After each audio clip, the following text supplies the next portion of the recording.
ધરપકડ પછી મંત્રી બચુ ખાબડ પણ હવે ગાયબ થઈ ગયા છે। ગાંધીનગર સચિવાલયમાં સતત બીજા દિવસે મંત્રી બચુ ખાબડની ગેરહાજરી જોવા મળી રહી છે। મંત્રી બચુ ખાબડ આજે પણ સચિવાલયમાં ન પહોંચ્યા। મંગળવારે ધારાસભ્યો, સાંસદો અને જનતાની મુલાકાતનો સમય હોય છે। છેલ્લા 2 સપ્તાહથી મંત્રી બચુ ખાબડની કાર્યાલયમાં ગેરહાજરી જોવા મળી રહી છે। બચુ ખાબડ કેબિનેટ બેઠકમાં પણ ગેરહાજર જોવા મળ્યા હતા અને હવે આ સમગ્ર મામલો છે તે અહીંયા ખૂબ જ ગરમાઈ રહ્યો છે, કારણ કે મંત્રી બચુ ખાબડના બંને દીકરાઓની ધરપકડ છે તે કરી લેવામાં આવી છે અને હજુ અન્ય વધારે ખુલાસાઓ પણ થઈ શકે છે। જો કે હવે આ મંત્રીના બંને દીકરાઓ કસ્ટડીમાં છે, જ્યારે મંત્રી ખુદ ભૂગર્ભમાં ઉતરી ગયા છે। જો કે 2 દિવસથી સતત તેમની ગેરહાજરી અહીંયા જોવા મળી રહી છે। ગાંધીનગર સચિવાલયમાં સતત આજે બીજો દિવસ કે જ્યાં મંત્રી બચુ ખાબડની ગેરહાજરી, અનુપસ્થિતિ જોવા મળી। મંત્રી બચુ ખાબડ આજે પણ સચિવાલયમાં નથી પહોંચ્યા। મંગળવારે ધારાસભ્યો, સાંસદો અને જનતાની મુલાકાતનો જે સમય છે તે હોય છે તે નક્કી કરવામાં આવ્યો છે, પરંતુ છેલ્લા 2 સપ્તાહથી આ મંત્રી બચુ ખાબડની કાર્યાલયમાં સતત ગેરહાજરી જોવા મળી રહી છે। સંવાદદાતા મેહુલ દેસાઈ વધુ વિગતો સાથે લાઈવ જોડાયા છે।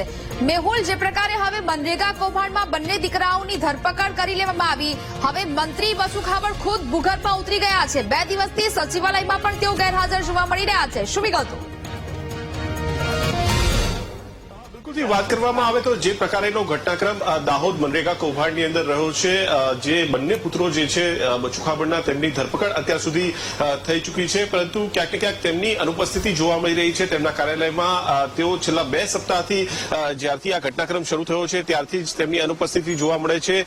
સોમવારથી બુધવાર સુધી જે છે તે ખૂબ જ મહત્વનો દિવસ હોય છે, કારણ કે બુધવારે કેબિનેટની બેઠક મળતી હોય છે અને સોમવાર અને મંગળવાર સામાન્ય જનતા અને ચૂંટાયેલા જે પ્રતિનિધિઓ હોય છે તેમની મુલાકાતનો સમય હોય છે અને તમામ મંત્રીઓ તેમના કાર્યાલયમાં ઉપસ્થિત રહેતા હોય છે। પરંતુ નેહા, વાત કરવામાં આવે તો સમગ્ર ઘટનાક્રમ જ્યારથી મનરેગા કૌભાંડની અંદર થયો છે ત્યારથી જ મંત્રી બચુ ખાબડ છે તેમના કાર્યાલયમાં અનુપસ્થિત જોવા મળી રહ્યા છે, તેમની હાજરી જોવા નથી મળી રહી। સંભવતઃ એવું બની શકે કે જ્યારે તેઓ ગાંધીનગર આવતા હોય તો તેમના નિવાસસ્થાન જે છે, મંત્રીમંડળ નિવાસસ્થાનથી ત્યાંથી જ પોતાનું કામ જે છે તે કરતા હોય, પરંતુ જ્યારથી આ મનરેગા કૌભાંડ અને તેની ધરપકડ જે છે તેમના પુત્રોની થઈ છે ત્યારેથી તેમની અનુપસ્થિતિ જોવા મળી રહી છે। રાજ્ય સરકાર પોતે પણ આ સંદર્ભે પોતાનું સ્ટેન્ડ હજુ સુધી ક્લિયર નથી કરી રહી, ખાસ કરીને જ્યારે કોંગ્રેસ પક્ષ જે છે, વિપક્ષ છે, તે પણ સત્તા પક્ષ ઉપર સીધા દબાણ જે છે તે લાવી રહ્યું છે, કારણ કે વિધાનસભાની જે બજેટ સત્ર હતું તે દરમિયાન પણ આ મુદ્દો જે છે વિધાનસભાની અંદર ઉપસ્થિત થયો હતો, પરંતુ રાજ્ય સરકાર જે છે તે આ સંદર્ભે મગનું નામ મરી પાડવા માટે તૈયાર નથી। સમગ્ર ઘટનાક્રમ જોઈએ તો બંને જે પુત્રો જે છે અને અધિકારીઓ છે તેમની ધરપકડ થઈ ચૂકી છે।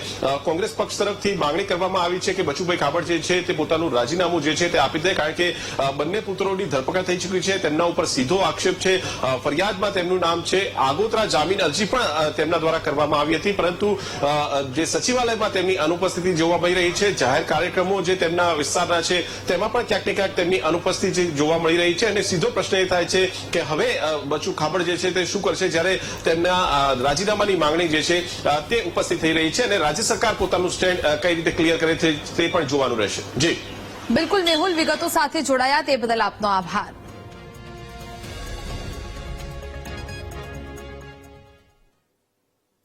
તો દાહોદ મનરેગા કૌભાંડમાં વધુ એકની ધરપકડ કરવામાં આવી છે, જ્યાં એજન્સીના માલિક પાર્થ બારિયાની પોલીસે ધરપકડ કરી લીધી છે। તમામની રિમાન્ડ માટેની પ્રક્રિયા પણ હવે હાથ ધરવામાં આવશે। તો આ કેસ છે તે હવે વધુ અહીંયા સક્રિય થઈ રહ્યો છે। દાહોદ મનરેગા કૌભાંડમાં વધુ એકની ધરપકડ થઈ છે। એજન્સીના માલિક પાર્થ બારિયાની પોલીસે ધરપકડ કરી લીધી છે અને આ તમામની રિમાન્ડ માટેની પ્રક્રિયા પણ હવે હાથ ધરાશે। મનરેગા કેસ અંતર્ગત અગાઉ 7 જેટલા આરોપીને પકડવામાં આવેલા હતા, જેમાંથી 5 જેટલા જ્યુડિશિયલ કસ્ટડીમાં છે અને 2 લોકો રિમાન્ડ ઉપર હતા। ગઈ રાત્રે પોલીસે અલગ અલગ ટીમો દ્વારા અન્ય 4 લોકોને પકડવામાં આવ્યા છે, જેમાં કિરણ ખાબડ કે જે એજન્સી પ્રોપરાઇટર છે, આર.કે. રાઠવા જે તત્કાલીન ટીડીઓ હતા, દિલીપ ચૌહાણ કે જે એપીઓ તરીકે કામ કરતા હતા અને પાર્થ બારિયા કે જે એજન્સીના માલિક તરીકે કામ કરતા। આ 4 લોકોની અટકાયત કરવામાં આવી છે અને કાયદેસરની કાર્યવાહી હાલમાં ચાલુમાં છે। આ સિવાય પણ એક ભાવેશ રાઠવા નામનો વ્યક્તિ છે જેને પોલીસે રાઉન્ડ અપ કર્યો છે, એમની પ્રક્રિયા હાલમાં કરવામાં આવી રહેલ છે।